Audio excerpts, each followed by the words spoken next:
Judges chapter 3. Now these are the nations which Yahweh left to test Israel by them, even as many as had not known all the wars of Canaan, only that the generations of the children of Israel might know, to teach them war, at least those who knew nothing of it before, the 5 lords of the Philistines, all the Canaanites, the Sidonians, and the Hivites who lived on Mount Lebanon, from Mount Baal Hermon to the entrance of Hamath.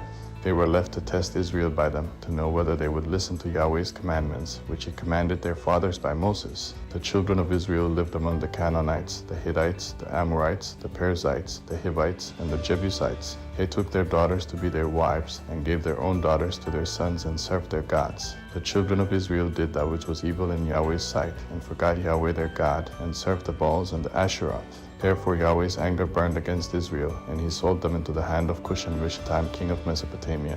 And the children of Israel served Cushan-Rishathaim 8 years. When the children of Israel cried to Yahweh, Yahweh raised up a Savior to the children of Israel, who saved them, even Othniel the son of Kenaz, Caleb's younger brother. Yahweh's spirit came on him, and he judged Israel, and he went out to war. And Yahweh delivered Cushan-Rishathaim, king of Mesopotamia, into his hand. His hand prevailed against Cushan-Rishathaim. The land had rest 40 years. Then Othniel the son of Kenaz died. The children of Israel again did that which was evil in Yahweh's sight, and Yahweh strengthened Eglon the king of Moab against Israel, because they had done that which was evil in Yahweh's sight.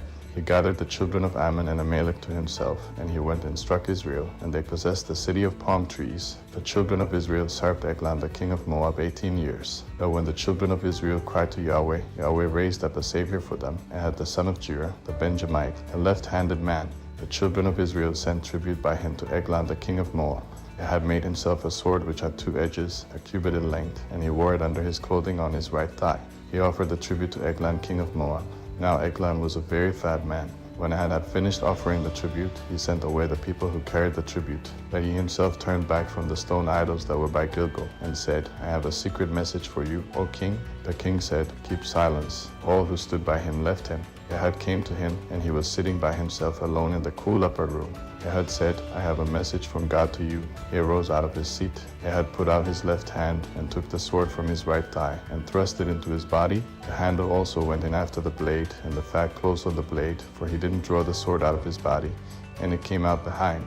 Then Ahad went out onto the porch, and shut the doors of the upper room on him, and locked them. After he had gone, his servants came and saw that the doors of the upper room were locked. They said, Surely he is covering his feet in the upper room. They waited until they were ashamed, and behold, he didn't open the doors of the upper room.